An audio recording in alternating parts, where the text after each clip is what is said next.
Welcome to Bhushan sir classes. ఈరోజు మనం ఈ వీడియోలో టీజీ టెట్ 100కు పైగా స్కోర్ సాధించడం ఎలా. సో చాలామంది 80, 90 ఈ మధ్యలోనే ఆగుతున్నారు. సో ఈ స్కోర్ వల్ల ఎలాంటి బెనిఫిట్ ఉంటుంది అంటే రాబోయే డిఎస్ ఎగ్జామ్లో దీనికి ప్రత్యేకమైన వెయిటేజ్ అనేది ఉండడం జరిగింది. తద్వారా మనము మంచి పోస్టు తీసుకోవడానికి అంటే మెయిన్స్ మంచి ర్యాంక్ సాధించడానికి మనకు ఒక అవకాశం అనేది క్రియేట్ అవుతుంది. సో కాబట్టి చాలామంది టెట్ మీదనే ఎక్కువగా ఫోకస్ చేస్తున్నారు. ఇక్కడ రెండో విషయం ఉంది. సో టెట్లో 110 వచ్చిన వాళ్ళు ఉన్నారు. సో అంత మాత్రాన డిఎస్సి వస్తుందా అంటే అక్కడ కూడా క్లియర్గా గమనించారు. సో అక్కడ కంటెంట్తోనే జాబ్ కొట్టిన వాళ్ళు ఉన్నారు. 70-80 బార్డర్లో పాస్ అవుతూ సో క్వాలిఫై అవుతూ డిఎస్సి కొట్టిన వాళ్ళు ఉన్నారు. ఇందులో 100కు పైగా మార్కులు సాధించి డిఎస్సి కొట్టని వాళ్ళు కూడా ఉండడం జరిగింది. సో ఇక్కడ మనం ఒక విషయాన్ని గమనిస్తే ప్రభుత్వం ప్రతి డిఎస్సి ఎగ్జామ్లో టెట్కి ప్రత్యేకమైన కొద్ది వెయిటేజ్ ఇవ్వడం అనేది కొద్దిగా బెనిఫిట్ అవుతుంది అభ్యర్థులకి. సో ఇక్కడ గమనిస్తే మరి 100కు పైగా స్కోర్ సాధించడం ఎలా. సో ఇక్కడ గమనించండి, ఫస్ట్ మనం 5 అంశాల మీద పట్టు అనేది సాధించాం. సో ఈ 5 అంశాలను ఫాలో అయితే, ఈ 5 రూల్స్ను ఫాలో అయితే మనం 100కు పైగా స్కోర్ సాధించడం ఈజీ అవుతుంది. సో అందులో మొట్టమొదటి అంశం ఏంటి, సిలబస్ పై పట్టు అంటున్నాం.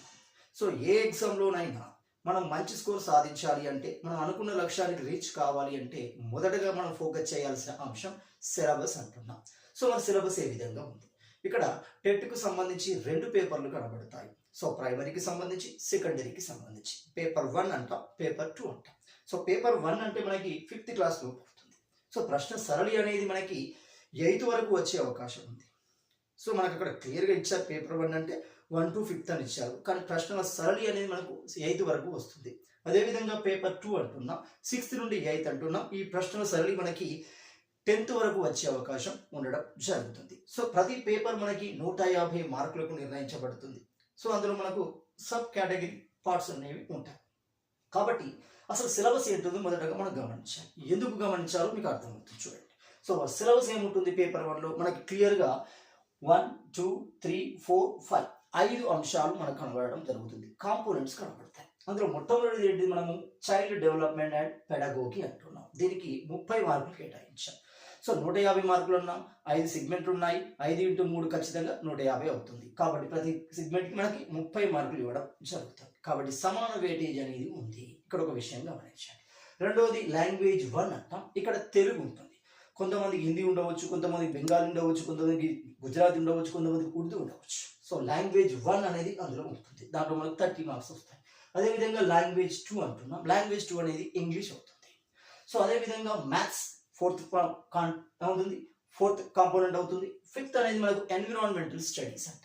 అంటే 5th వరకు ఉన్న సైన్స్ భాగాన్ని, సో మన సోషల్ సైన్స్ భాగాన్ని మనం క్లియర్గా ఏమంటున్నాం అక్కడ ఎన్విరాన్మెంటల్ సైన్స్గా పిలవడం జరుగుతుంది. సో అదేవిధంగా పేపర్ 2లో గమనిస్తే ఇది కూడా 150 మార్కులకి నిర్వహించబడుతుంది. సో ఇది 8th వరకు అంటున్నాం. స్టాండర్డ్ మనకి 10th వరకు చదవాల్సి ఉంటుంది. సో ఇందులో ఉన్న కాంపోనెంట్ ఏంటి, same child development and pedagogy ఉంటుంది, లాంగ్వేజ్ 1 ఉంటుంది, లాంగ్వేజ్ 2 ఉంటుంది. ఇక్కడ మాత్రమే మార్పు జరుగుతుంది. సో ఇక్కడ లాస్ట్ సెగ్మెంట్లో మ్యాథ్స్ అండ్ సైన్స్ అనేది ఒక పార్ట్గా ఉంటుంది, సోషల్స్ అనేది ఒక పార్ట్గా ఉంటుంది, సోషల్ స్టడీస్ అనేది ఒక పార్ట్గా ఉంటుంది. సోషల్ స్టడీస్లో మళ్ళీ 4 వస్తాయి. ఇక్కడ మ్యాథ్స్ అండ్ సైన్స్లో కూడా మనకు కనబడతాయి చూడండి. సో అక్కడ జీవశాస్త్రం ఒకటి ఉంటుంది, ఫిజిక్స్ ఉంటుంది, కెమిస్ట్రీ ఉంటుంది, మ్యాథ్స్ ఉంటుంది. అట్లా 4 పార్ట్లు వచ్చాయి.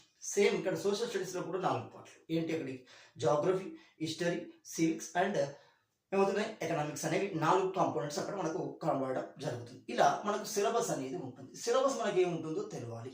ఈ తెలియడం వల్ల యూసేజ్ ఏమవుతుంది అంటే, మనం ఒక ఈనాడు పేపర్ కానీ ఇంకేదైనా పేపర్ కానీ ఏదైనా పత్రాన్ని కానీ బయట చూసినప్పుడు సో అందులో మన సిలబస్కి సంబంధించిన అంశం ఉందా, అప్పుడు మనం గ్రాస్ప్ చేయ అవకాశం ఉంటుంది. సో కాబట్టి క్లియర్గా సిలబస్ పై పట్టు అనేది సాధించాం. రెండవది ప్రామాణిక పుస్తకాలను సేకరించుకోవాలి.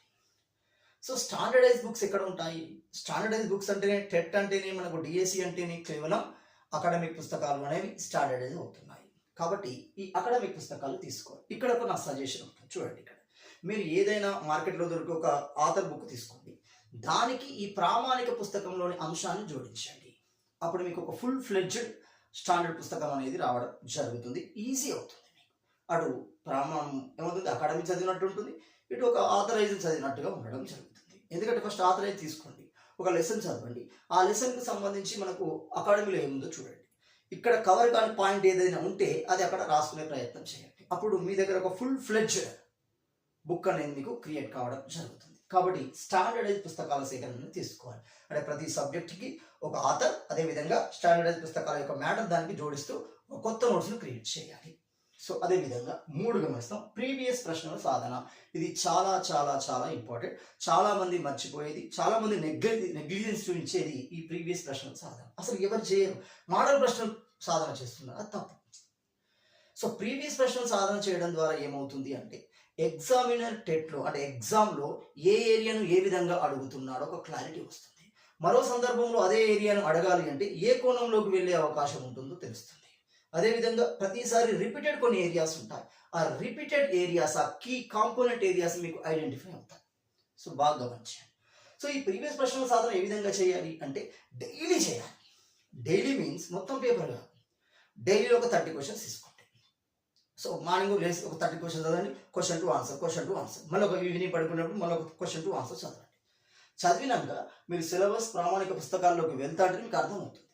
ఆల్రెడీ ప్రీవియస్ ప్రశ్న మీ బ్రెయిన్లో ఉంటుంది. ఆ లెసన్ చదవగానే ఈ ప్రశ్న ఈ ఏరియా నుండి వచ్చింది, ఈ ఏరియాని ఈ విధంగా అడిగాడు అని ఒక క్లారిటీ వస్తుంది. అంటే దానివల్ల ఏమవుతుంది, నీకు కాన్సెప్చువల్ క్లారిటీ అనేది వస్తుంది, సిలబస్ మీద అవేర్నెస్ క్రియేట్ అవుతుంది, అప్లికేషన్ మోడ్లోకి నీ బ్రెయిన్ వెళ్తుంది. బాగా గమనించండి. కాబట్టి ఖచ్చితంగా మీరు ప్రీవియస్ ప్రశ్నల సాధన అనేది చేయాల్సిందే, ఖచ్చితంగా చేయాల్సిందే. 4వది రివిజన్ మంత్రం అంటాం. ఇది చాలా చాలా ఇంపార్టెంట్. సో ఇవన్నీ ఒక ఎత్తు, ఇది ఒక ఎత్తు. మనం ఎంత చదివామన్నది కాదు, ఎన్నిసార్లు చదివామన్నది ఇంపార్టెంట్.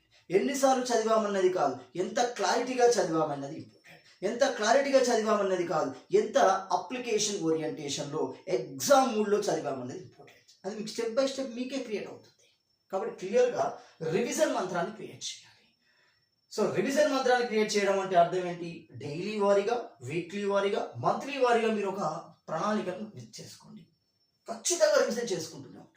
ఒకటి చదువుకుంటూ ఇప్పుడు మ్యాథ్స్ చదువుతారంటూ మ్యాథ్స్ ప్రాక్టీస్ చేస్తున్నాం, అది ప్రాక్టీస్ కింద వెళ్ళిపోతుంది. నెక్స్ట్ ఇక్కడ ఎన్విరాన్మెంటల్ స్టడీస్ ఏముందనుకోండి, చూడండి. ఎన్విరాన్మెంటల్ స్టడీస్ మనం ప్రాక్టీస్ చేస్తూ ఉంటాడు, చదువుతూ ఉంటాంటే ఇంకోటి రివిజన్ ఏం చేయాలి, చైల్డ్ డెవలప్మెంట్ రివిజన్ చేయాలి. సో అలా రివిజన్ని మీరు మీ ప్రణాళికబద్ధంగా మీ అవసరానికి తగ్గట్టుగా ఒక ప్లాన్ చేసుకోండి. అది డైలీ వారీగా, వీక్లీ వారీగా, మంత్లీ వారీగా ఉండాలి. చివరిది మోడల్ గ్రాండ్ టెస్టులు రాయాలి. ఎందుకు రాయమంటున్నాను ఇక్కడ అంటే ఎగ్జామ్ వాతావరణాన్ని ముందే మీరు పసిగట్టవచ్చు. అంటే మీన్స్ ఆ ఫియర్ అనేది వెళ్ళిపోతుంది. సో ఎంత చదివినప్పటికీ కొంతమంది ఎగ్జామ్ ఫోబియా అనేది ఉంటుంది, ఎగ్జామ్ హాల్ ఫోబియా అనేది ఉంటుంది. దాన్ని హ్యాండిల్ చేయలేకనే వాళ్ళు అనుకున్న ఆన్సర్ చేయలేకపోతారు. అదే బయటకు వచ్చినప్పుడు మనం మొత్తం చేయగలుగుతారు. సో కాబట్టి బిఫోరే మనం ఏం చేయాలి, ఒక గ్రాండ్ టెస్ట్ని, సో మోడల్ గ్రాండ్ టెస్ట్ మాత్రమే, సింగిల్గా కాదు, గ్రాండ్ టెస్ట్ని మాత్రమే తీసుకోవాలి, గ్రాండ్ టెస్ట్ని మాత్రమే రాయాలి. సో దానివల్ల ఏమవుతుంది, 150 మార్కులు ఉంటున్నాయి, దీన్ని ఇంత టైంలో చేయగలుగుతున్నాను, నేను ఎక్కడ డ్రాబ్యాక్ అవుతున్నాను, ఎక్కడ ల్యాగ్ అవుతుంది అనేది క్లారిటీ వస్తుంది. సో ఏ అంశాల మీద నాకు పట్టు ఏర్పడుతుంది, ఏ అంశాల మీద నాకు ఈజీగా ట్యాకిల్ చేయగలుగుతున్నాను, ఏ అంశాన్ని ట్యాకిల్ చేయలేకపోతున్నాను, వాటిని మీరు రాసుకోవాలి. మార్క్స్ మీకు ముఖ్యం కాదు. ఇప్పుడు ఒక గ్రాండ్ టెస్ట్ రాసిన నాకు 120 వచ్చినట్టు అవి చెప్పడం కాదు, అవి అవసరమే లేదు. మీకు కావాల్సింది ఏంది, ఆ 5 కాంపోనెంట్లో ఏ కాంపోనెంట్ నువ్వు స్పీడ్గా చేస్తున్నావు, ఏ కాంపోనెంట్ మీడియంగా చేస్తున్నావు, ఏ కాంపోనెంట్లో నీకు డ్రాబ్యాక్ ఉంది, ఆ కాంపోనెంట్లో ఏ యూనిట్ మీద నీకు డ్రాబ్యాక్ ఉంది, వాటిని నువ్వు ఎప్పటికప్పుడు రాసుకుంటూ ఉండాలి. గ్రాండ్ టెస్ట్ రాయాలి, అవి రాసుకుంటూ ఉండాలి, ఆ పాయింట్ రాసుకుంటూ వాటిని రెక్టిఫికేషన్ చేసే ప్రయత్నం చేయాలి. సో ఎప్పుడైతే ఈ 5 అంశాలను కూలంకషంగా, ఈ 5 అంశాలను సిన్సియర్గా మనం ప్లాన్ చేసుకుంటూ వెళ్తే, ప్రాక్టీస్ చేసుకుంటూ వెళ్తే, ఫాలో చేసుకుంటూ వెళ్తే మీరు ఖచ్చితంగా 100కు పైగా స్కోర్ సాధించడం సాధ్యం. సో అది మీకు చాలా హెల్ప్ఫుల్ అవుతుంది డిఎస్సిలో. సో ఇక్కడ చివరగా చిన్న announcement, Bhushan sir classes app నందు మనకు ప్రత్యేకంగా ఎన్విరాన్మెంటల్ స్టడీస్ 1 సైన్స్కి సంబంధించి, 2 సోషల్కు సంబంధించి, 3 చైల్డ్ డెవలప్మెంట్ అండ్ పెడగోగికి సంబంధించిన ప్రత్యేకమైన మనకు వీడియో ఏమవుతుంది, క్లాసెస్ అనేవి పీడిఎఫ్ రూపంలో అందించబడుతున్నాయి. వాటికి కొన్ని క్లాసెస్ కూడా, వీడియో క్లాసెస్ కూడా మీకు అందుబాటులో ఉంటుంది. అతి తక్కువ ధరకే సపరేట్గా ఇస్తున్నాను ఇక్కడ. ఎందుకంటే చాలామంది ప్రీవియస్గా రాస్తారు, వాళ్ళ దగ్గర మెటీరియల్ ఉంది, వాళ్ళకి కంటెంట్ ఉంది, కాబట్టి కొన్నింటిలో వీక్ ఉంటారు, కొంతమంది చైల్డ్ అండ్ డెవలప్మెంట్ పెడగోగులు వీక్ ఉంటారు, కాబట్టి అదే కావాలంటారు. సో మొత్తం తీసుకోవడానికి ఇష్టపడరు. సో వాళ్ళ కోసం మేము ఏం చేసామంటే విడివిడిగా ఒక్కొక్క టాపిక్కి విడివిడిగా మేము సింపుల్గా మనం వీడియో అవుతుంది అక్కడ యాప్ని క్రియేట్ చేయడం జరిగింది, ఒక కోర్సును డిజైన్ చేయడం జరిగింది. సో దాన్ని మనం మాడ్యూల్స్ అంటాం, సివిల్స్ దాంట్లో మనం మాడ్యూల్స్ అంటాం. అలా ఆ మాడ్యూల్స్ని ఒక్కొక్కటిగా చేయడం జరిగింది. వెంటనే మీరు భూషణ్ సార్ క్లాసెస్ యాప్ని యాప్ స్టోర్ ద్వారా డౌన్లోడ్ చేసుకొని ఒకసారి విజిట్ చేయండి. చూసిన తర్వాతనే మీకు నచ్చితేనే తీసుకోండి. Thank you.